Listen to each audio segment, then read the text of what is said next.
Hi, and thank you all for joining us today.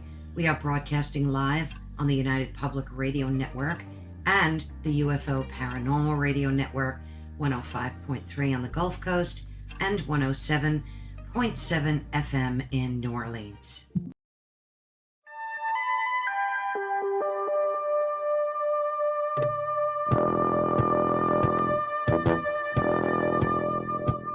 Tune in to UFO Undercover, Wednesdays at 8 p.m. Eastern, with your host, Joe Montaldo, right here on the Paranormal Radio Network.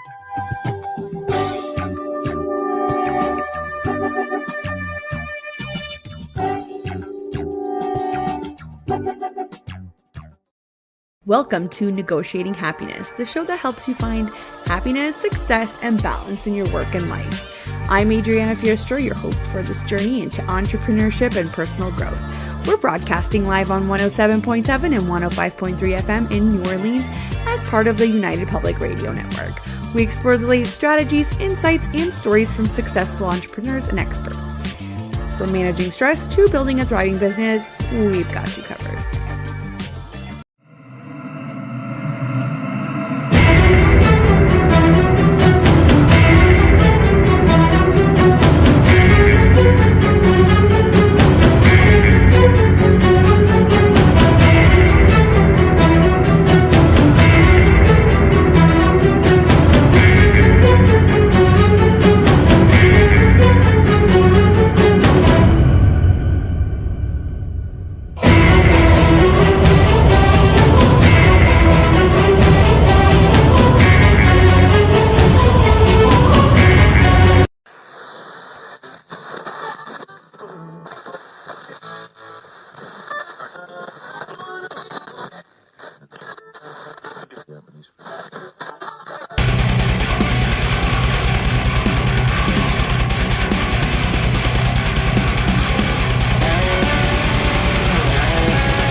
Hey, good evening, everybody, and welcome to the Tuesday night edition, Into the Night, with me, your host, Sean Kelly.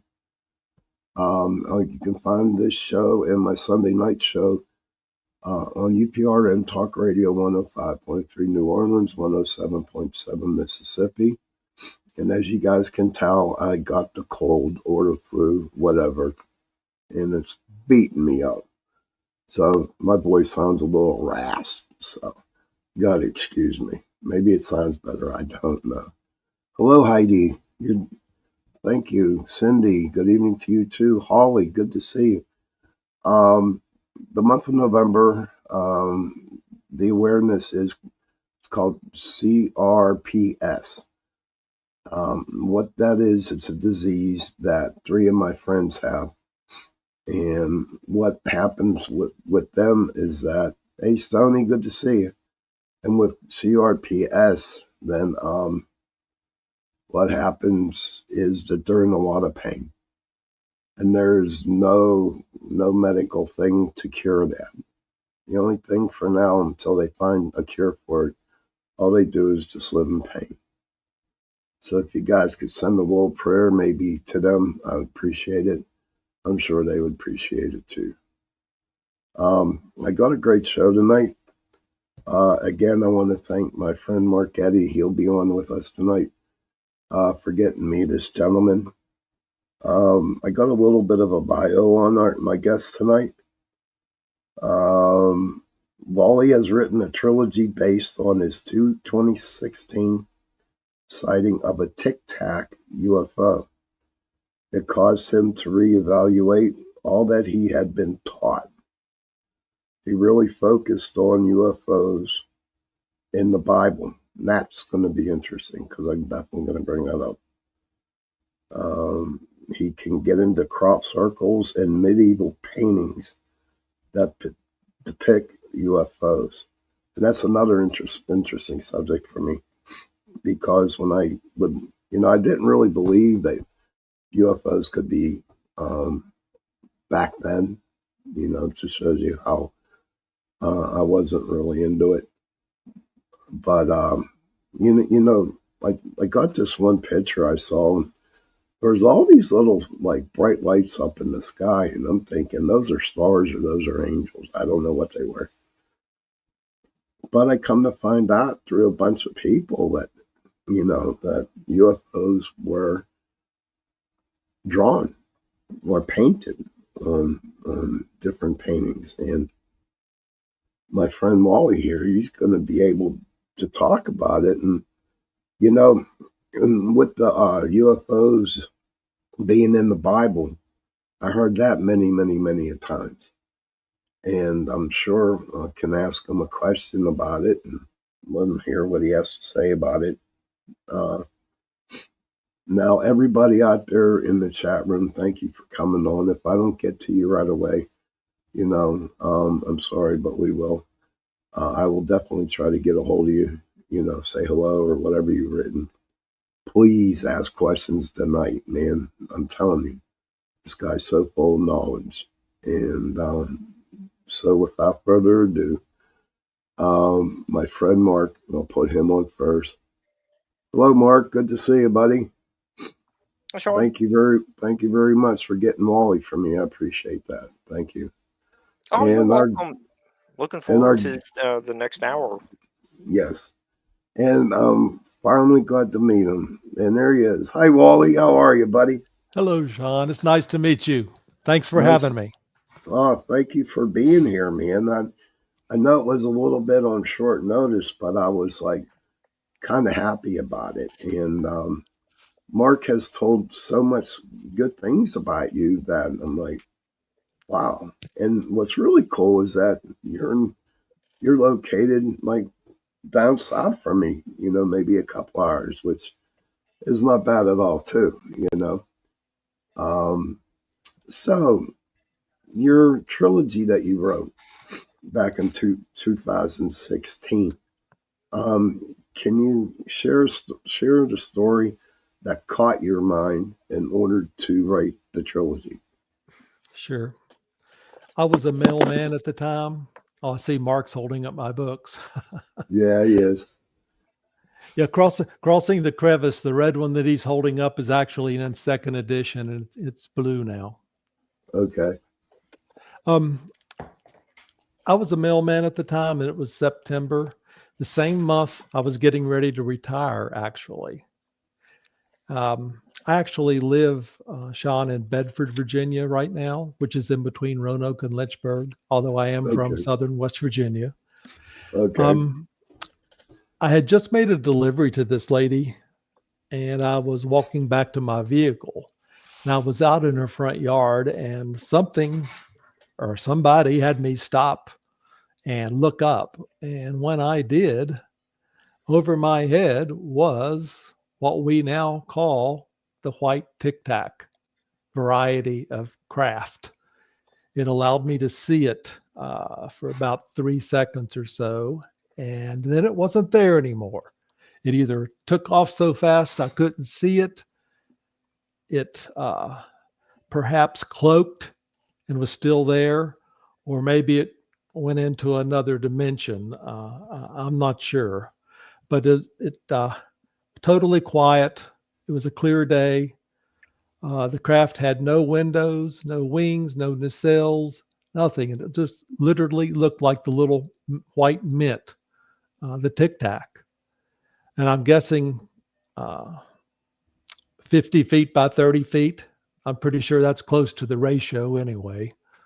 I'm not real sure how high it was over my head. I've been debating that since 2016, but in any case, it let me see it. And at the time, I was a very conservative Christian teaching in Sunday school in the then the United Methodist Church. It's not so much united now, but I would consider myself a very conservative Christian, and I live in a conservative area. And it has ended up changing my reality and my belief structure, literally, almost completely. Okay. I have come to realize that crafts are throughout the Bible. In my last book, The Nucleus, I give 30 direct and indirect references for crafts in the Bible, starting in Genesis, going through Revelation. Of course, none of this is taught in school, in Sunday school or behind the pulpit. A lot of it's not covered in commentaries. We used to have a joke. We had the MacArthur Bible, and anytime there was a question on something that didn't fit the agenda, you would go to look for the comment or a description. Of course, it wasn't there, which is typical. I mean, everything fits into a narrow agenda. That's what I've come to realize now, and I've stepped outside that box. I give credit to Reverend Michael Carter. I got to meet with him, and we had a sit down, and he convinced me I was on a path. And for the next 2 years, I studied and went back and reevaluated everything I was taught, except I did not use commentaries. I read it and let it speak to me directly. Okay. As a result, I wrote my book, Crossing the Crevice. It came out in 2020. And in that book, I guess I just laid the groundwork from why the earth is a lot older than 6,000 years. I mean, I was taught the earth is 6,000 years old. Okay. If you don't believe that, then you don't believe the Bible. I was taught UFOs, all UFOs are from the devil, that they're deceptions. All that is incorrect. And I explain why in Crossing the Crevice. I get into crop circles a little bit. I get into how big space is. I get into a little bit of disclosure and secret government. And I've studied this stuff, and, we're not being told the truth. We're not being told the truth by our government, and we're not being told the truth by, I dare say it, but mainstream Christianity. We're not being told the truth. Why is that? Why is that, Wally? Well, with Christianity. Well, the Hebrew word for spirit is ruach, and you can see the word spirit several times in the Bible, including Genesis and including in Revelation. I use Revelation 4 as an example. When John is called up, he sees this door open in heaven. You have to realize that anytime you see heaven, that's anything up in the sky. He sees this door open and it's called up, come up here. And he goes up into the Spirit. How do you go into the Spirit? This is a case where that is a craft, and he is flowing around the heavens, and we get the description of what he's seen. You have to understand that this God, what we call God, or what most people call God in the Old Testament, flew in a craft. Even Jesus flew in a craft. And this craft hovered over the waters in Genesis. And this craft is mentioned in Zechariah. It's mentioned in multiple places. You can even read in Samuel that the temple is where God lives, and the temple blew smoke out of its nostrils. I mean, it's a pure description of a craft taking off. And okay. all this is what comes to me from me doing study for myself. And you're not going to get this in Sunday school or from behind the pulpit, but it's in the Bible. I mean, the Old Testament God flew. That is without a doubt. And everybody saw the Old Testament God. We know of 78 people for sure that saw the Old Testament God. And there may have been hundreds more than that if you interpret some of the Psalms, in that fashion. But in the New Testament, no one has seen God, and no one has ever seen God or can see God, because God is spirit. So now our question is why so many Christians, God to them is the God of the Bible, which includes Yahweh or Jehovah from the Old Testament. I think it was just misinterpreted as being a god. His powers and his shock and awe treatment, he wanted respect, and Right. he went about it in his way because he was jealous. So, I even have an issue with that God even being the main God. If you go to Deuteronomy chapter 32, 8 and 9, Yahweh or Jehovah was not even the most high God. So if you wanted a God from the Old Testament, would you not want the most high God? And the most high God is El, E-L. And you can look in the Oxford Bible Dictionary or concordance, and it's not even in there, but it's in the Bible. So a lot of this stuff has to be molded to fit within the narrow agenda, and it's been that way for 2,000 years. So you really have to step outside the gates. And in doing that, I've done that, and I've experienced many, many truths that I would not have experienced otherwise. Awesome. Hey, my friend River wrote, I have seen something like that twice in my life. Both times a very long gold cigar-shaped crap, one time with my father in Sterling Forest, New York, at the age of 10, and then at the age of 39 in winter in Goshen, New York. I have also had dreams and visions since I was 7 years old, and I'm highly empathic and clairsentient and more. I agree, we definitely have not been told the truth, not by the government or any religion. Yep. Thank you for sharing that. He's dead on. Yeah. Most definitely. Mark, do you have any? Would you like to put your 2 cents in? Okay. Okay. Wally, throughout your trilogy, talk about you don't want to offend people by having them, question the traditional teachings, but like you've already just noted, there are the Elohim, the multiple gods. So how do we have a monotheistic religion? How do we have it? Is because that's what we've been taught from the time the canonists put everything together.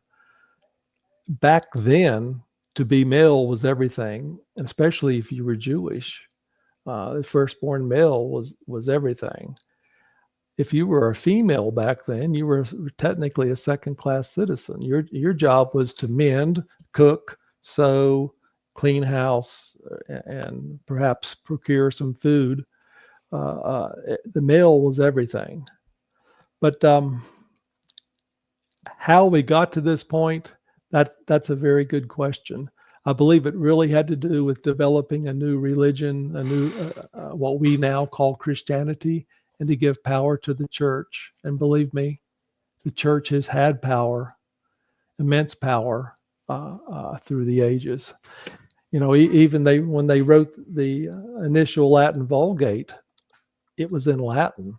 Very few people spoke Latin. The commoners, no one had it. No one could even afford to buy the book. So any truth that came down from about 400 AD up to roughly 1600 AD, any truth that was exposed fell into that narrow agenda. So that was the truth for most people. If there's been any breaking away, it's been in the last 400 years where we've started to expand our knowledge a little bit. Interesting. Michael Anthony says blinders. Yep. Question. Ever since doing this for the last 5 years in UFOs and working with Michael and working with a bunch of other people, what is your theory? What is your on the Anunnaki? Do you think they were sent down to form the Bible? Did they come in spaceships? Did they have? There's a lot of stuff out there about the Anunnaki that I just can't seem to grasp because there's so much. Could you Well, please explain?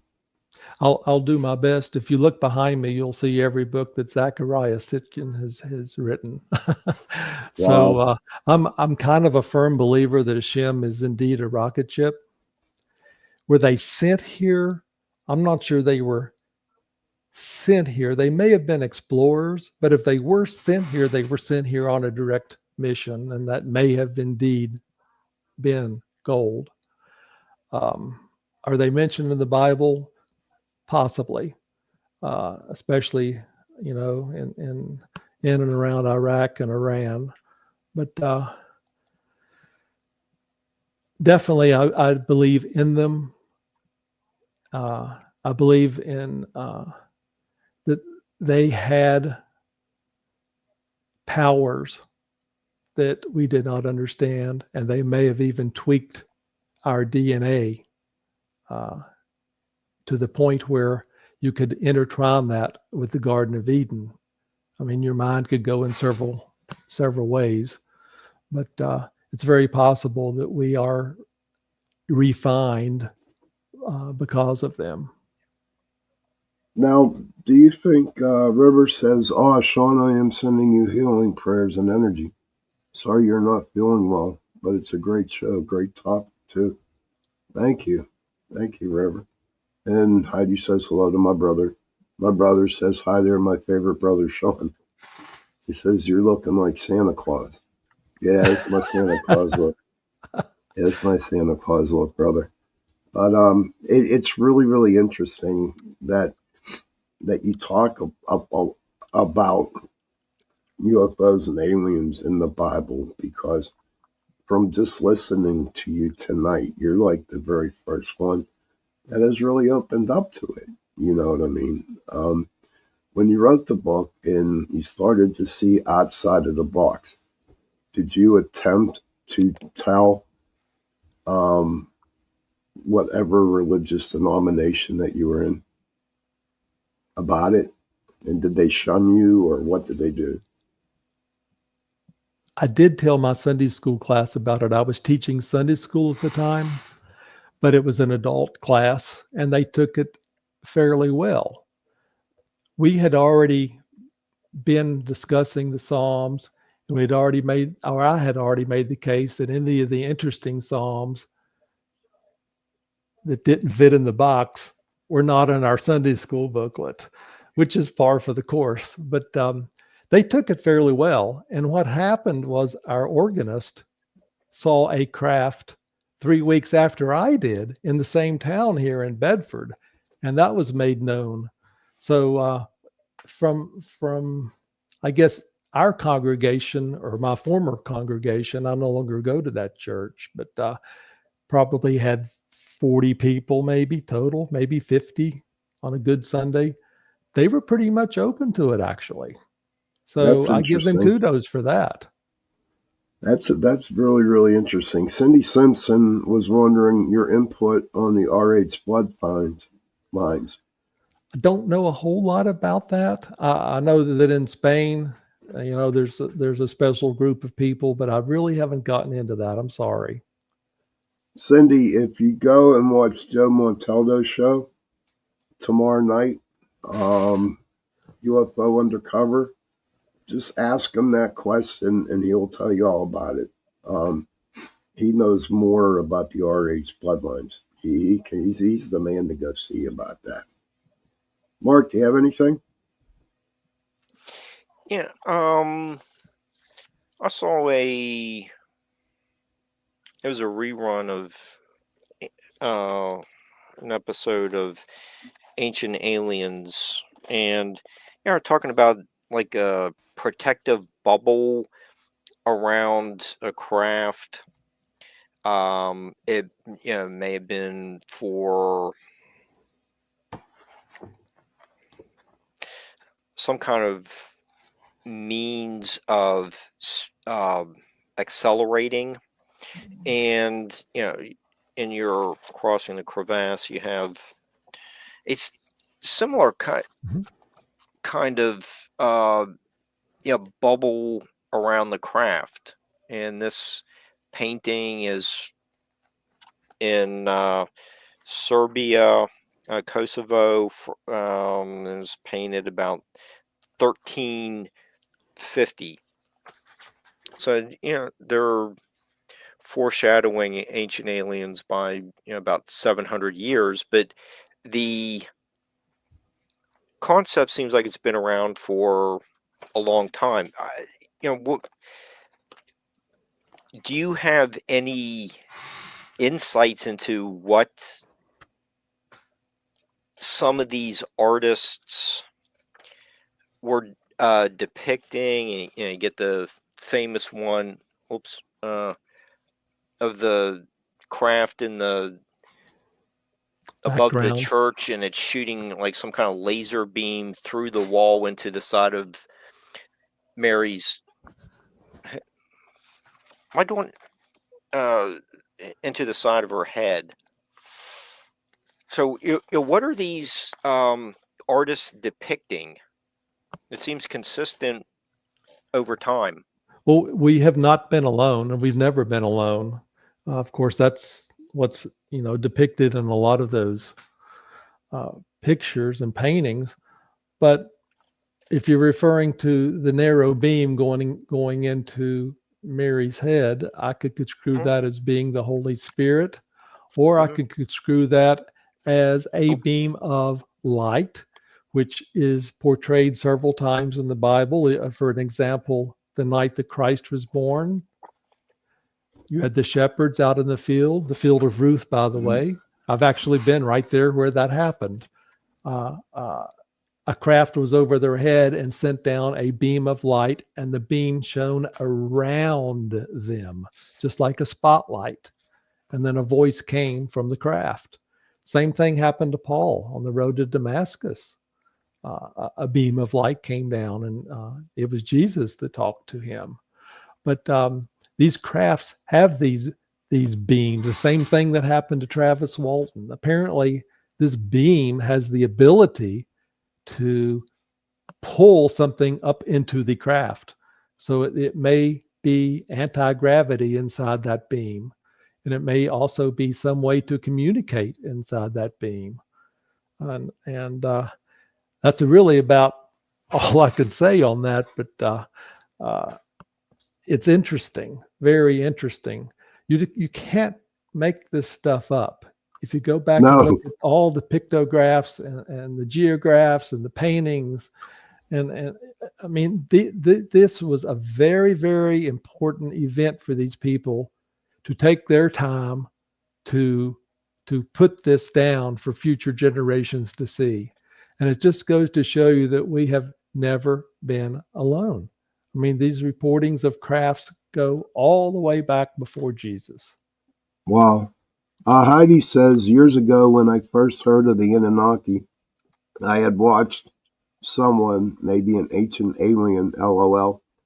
They were talking about correlation between the Bible and the ETs. Billy Carlson has made reference to. My friend Michael Anthony says, I have 100 questions, but many are being answered tonight. I'm glad you're enjoying the show, Mike. Hello, Heidi. Hey, Kason, good to see you. Excuse me. So I will say that if you look in Zechariah chapter 6, you can see where these crafts coming from the sky are actually called spirits. And Zechariah? Yes. So using that, when you see the word spirit in the Bible, just don't think that it's something invisible being or something. You have to understand what you're reading and see if a craft fits for the word spirit. The same thing like Revelation chapter 4, when you go up into the spirit and you saw the door open in heaven, and then you are flowing around the heavens. Or in Genesis, when the spirit hovered above the water. You have to see if the word spirit is actually what we typically construe a spirit to be, or is it actually a craft? Interesting. Heidi says the wall carvings symbolizing crafts and she said the Bible uses symbolism. Oh, Um, yes. yes, I did notice that. But since you saw that ET and you wrote that trilogy, have you seen any more Tic Tacs or something like that? I have not. I have not. That was a one-time event for me so far. Okay, Michael Anthony, he says, you know me well. So Eric Von Danigan, thoughts on Chariots? That's for you, Wally. I'm sorry, is that a question? Yeah. I'm a believer in Eric Van Daniken, but I did not catch the question. He just wants to know your thoughts on the Chariots. Oh, sure. Chariots of Fire mentioned multiple times, but the most, you consider Elijah and you consider Elisha. When you see these crafts in the sky, chariots of fire are nothing but crafts. Elijah was picked up in a craft.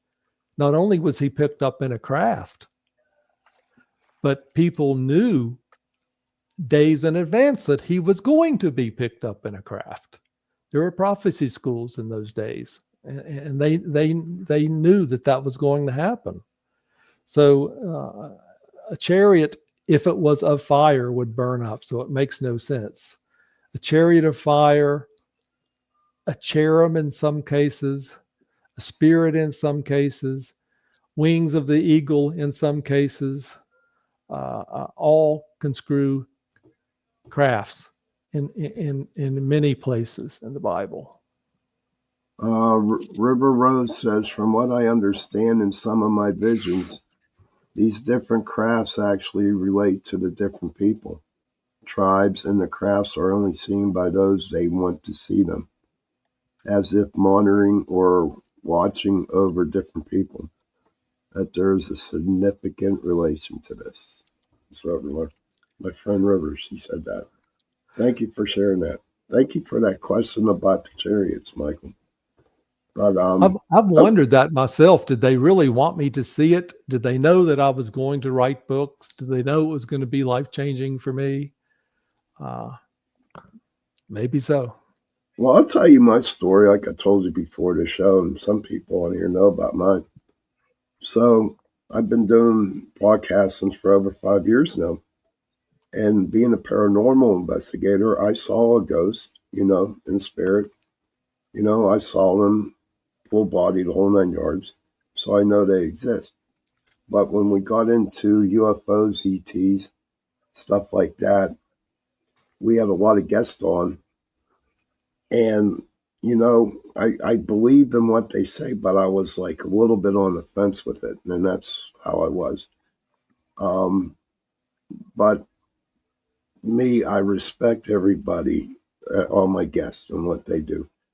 But I always tell people on my show, I'm like, the only way I know that they exist is that I have to see a UFO and an alien, shake its hand, an alien's hand, in my backyard with a UFO.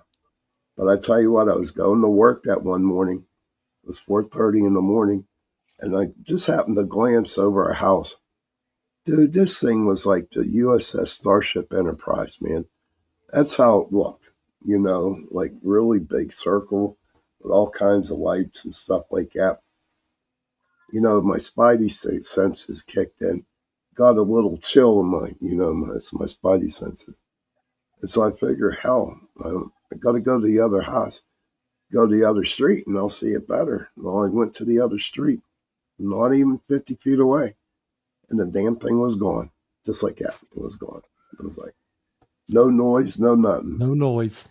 No noise. And it just like blew me away. My friend Kaysen says, do you believe the doggone people were really visited by ETs? What is your opinion about it? I have a one-word answer. Yes.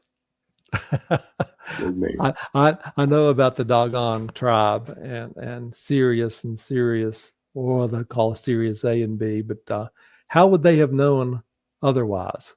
I mean, that's the question. So, yes, they were visited. Lots of people have been visited in the past. My So, They all question, came from the sky. go ahead, yeah, Mark.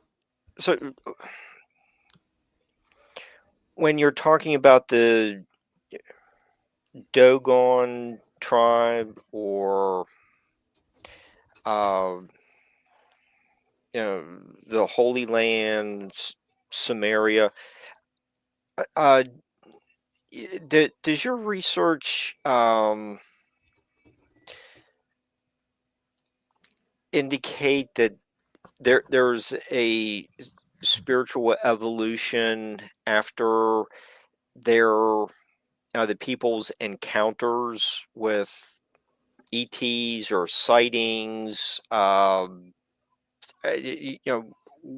How did their depictions of ETs in the holy books help to shape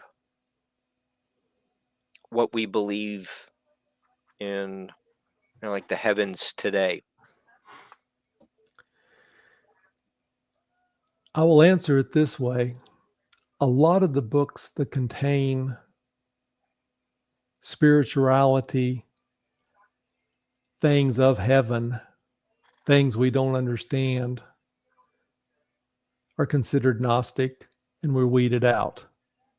Now they're still out there to read, but it's not a part of, mainstream Christianity.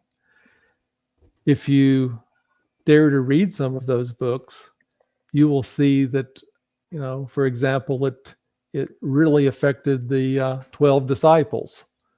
They got upper level teaching from Yeshua, where the masses got the lower level teaching, and it literally changed a lot of their being, so to speak. To virtually every one of them was willing to die for Christ, and did so, except for John. Was murdered. Everyone was murdered, and even Peter was upside down. But you can see that it really changed them, and they yearned for that knowledge, and all of that was weeded out by the canonist. Unbelievable. So if you're, listening to this program, I highly recommend everyone to read several books, and I have them in the appendix of my books. For example, the Book of Enoch. Everyone should know that. It almost made it into the canon. A bunch of the church fathers wanted it in the canon, but at the last minute, because it referred to a Messiah, the Jewish constituent no longer, wanted it in there. I would love for everybody to read what's called the Pistis Sophia and the Assumption of Moses, as well as the Gospel of Thomas. Those would be four I would start at, and you will get a different flavor of what Jesus was teaching as compared to what made it into the Bible. I'll tell you what, Thomas is the best book ever written for me. That one, Thomas, I just live by what Thomas, and what I liked about Thomas was that you don't have to go to a church to pray with a lot of people. Of course not. You can go wherever you want to go, and God will listen. And that really helped me in my recovery. And so did the Book of Job. That helped me in my recovery too. But let's get to crop circles. We got about 13 more minutes, so let's get to crop circles. Well, I owe Lucy Pringle a debt of gratitude. In crossing the crevice, I got all my high definition photos from her, and she is in England. And I'm going to show this one to you, if I can get it to, there it is. The one I'm showing you is the granddaddy of them all. Wow. It's full of little small intricate circles. There's no walking in between, because if you walk in these crops, you leave lines. Would you believe there's 409 circles, over 700 feet in diameter, and it was made overnight. Are you Holy going shit. to tell me that a couple gentlemen with snowshoes went out there and made that in the middle of the night, and there it is for everyone to see the following morning? No, it doesn't work that way. That- It doesn't look like anyone walked through the field. It's just no. they just These only take a couple. A real crop circle only takes a couple seconds to make, and we have proof now that it changes the stalks of whatever is growing there. For example, if a crop circle, which has happened, appears in a crop of canola, a canola has a very, very delicate flower. If a person went out there and tried to make a crop circle, it would be total mush. That's what would happen. But in a real crop circle, that flower head is still viable. The stalk is bent in a way that the flower is not bothered. So there are ways you can find a true crop circle versus a man-made crop circle. Another point I'll make is a lot of these crop circles appear in England and the Wiltshire area. The population density of England is like 8 times what it is in the United States. And to make one of these crop circles at night, when you pull your vehicle up and you're out there with your pre-planned, computerized diagram trying to make something, don't you think somebody would see you with your miner's lights? Yeah. I mean, it doesn't work this way. There have been pilots that have flown 30 minutes one way and come back the same way, and there's a crop circle when it wasn't there when he flew out. So these things are legitimate. They have been, I guess, removed from the mainstream because of a couple gentlemen, Dan and Dave, who admitted that they made them, and that took it off the front burner. But for the real people, the real doctors that are still studying it at universities in Oregon and Finland, for example, they are legitimate, and they're still an enigma. Where are they coming from? What do they mean? And why do they keep showing up? Great. We don't have real answers for that yet. I got chills. Dude. I got chills on that one. Michael Anthony said, but keep in mind, most books were written after their deaths. River Rose says it's the same with the teachings on alchemy, which has been outlawed since King Henry I. I think the fifth and the Pope way back in the 1300s. Alchemy was not just about gold, it was also spiritual and healing of the entire body.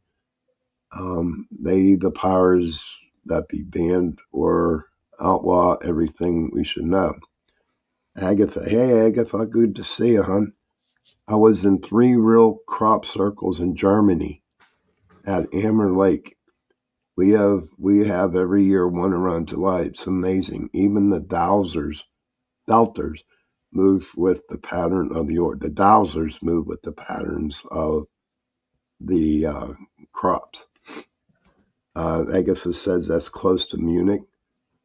River Rose says, I have always felt that they are legit. If they weren't, they would have photos of the hoax itself. And Kaysen has a question. That's my friend. What's your opinion about the DNA triple helix crop circle? Is it a message for humans? I don't know. That's my honest answer. I mean, it could be that all of these crop circles are message for humans. but the triple DNA, I'm somewhat familiar with that one. I don't know if that's referring to perhaps an alien, or is that for our future? The jury's out on that.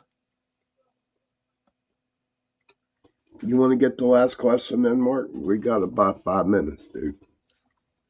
That might not be enough time for Wally's response, but We're going to have you back on, Wally.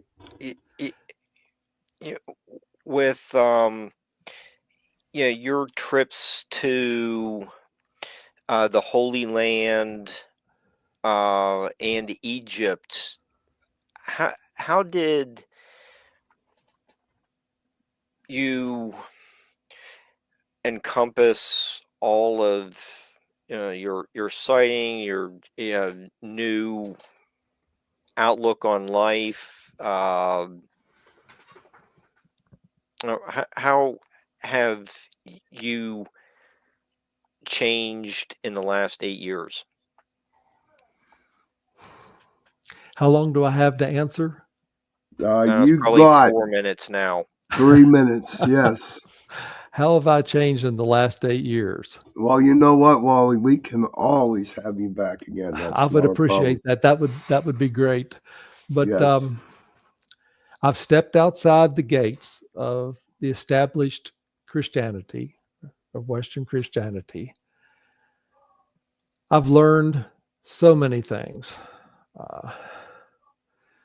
Reincarnation is real. It exists. It was even taught in the early church. Surprise.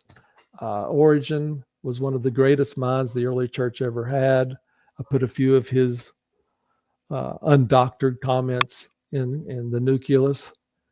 It was okay to talk about in the early church for the first several hundred years, and it got weeded out by the time it got to Jerome, and then it got weeded out later to where now everybody believes you just have this one life to live, and you better get it right. You better become saved. You better be born again. You better accept Jesus as your Savior, and then you'll be walking on streets of gold the rest of your life with God wiping the tears from your eyes.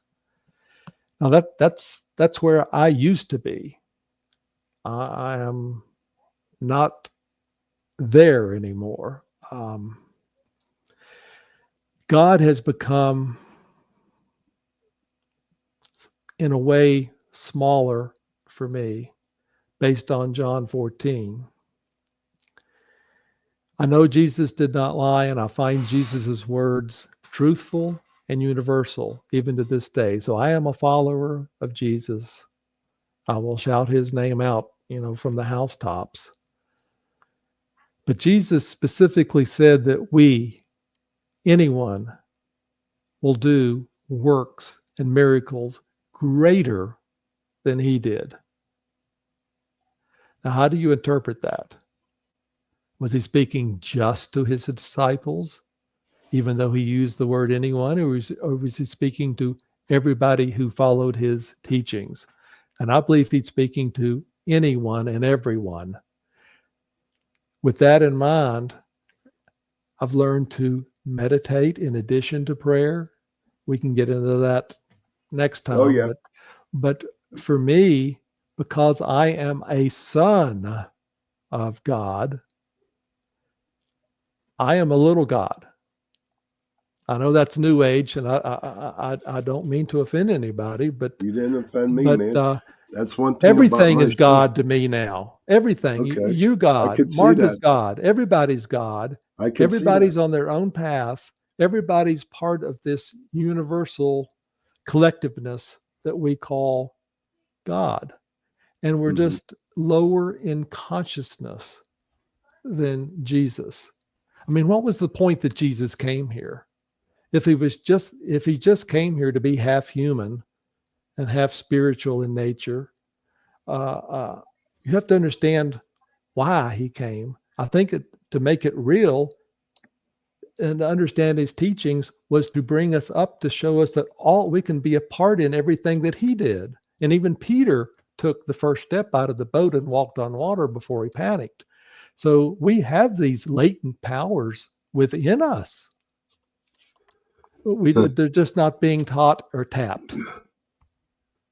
This is interesting. We seriously need to get you back on again, my friend. We have ran out of time, unfortunately. Sounds like But the chat room had a lot of questions and they yeah, were responding very well. yeah, it was great, man. How can people find you, Wally? I'm on the web. I have a website, otherflocks.net. Mm-hmm. Will take you there, and my books are on Amazon and Kindle. My webmaster just put my latest book on my website. It's not pertaining to the topics we discussed tonight. I wrote one final book about my father, and I believe he put it on my website today. So if you'll just scroll down a little bit below that, you'll see my other 3 books. Thank you again, Wally. We're gonna have you on hopefully before Christmas, dude. If that's all right I'm with looking you. forward to it. Sure. Honest to gosh, you're man. You opened my eyes, and you have opened up a lot of other people's minds, and you have answered a lot of questions to some people that they had questions for. I am totally grateful that you're on my show, Mark. I'm grateful for you. Appreciate it. That for finding Wally. It touches my heart. It touches my heart. That's Children, why Joe pays me the big bucks. yeah. Children, if you can, please go to your parents, give them a hug, and tell them that you love them. And parents, please go to your children, give them a hug, and tell them that you love them. And if you don't have no parents, and if you have no children, find somebody and give them a hug and tell them that you love them. Because those 3 words, I love you, go a long way. And Yes, on they that note, do. Good night, and I will see you Sunday. Peace.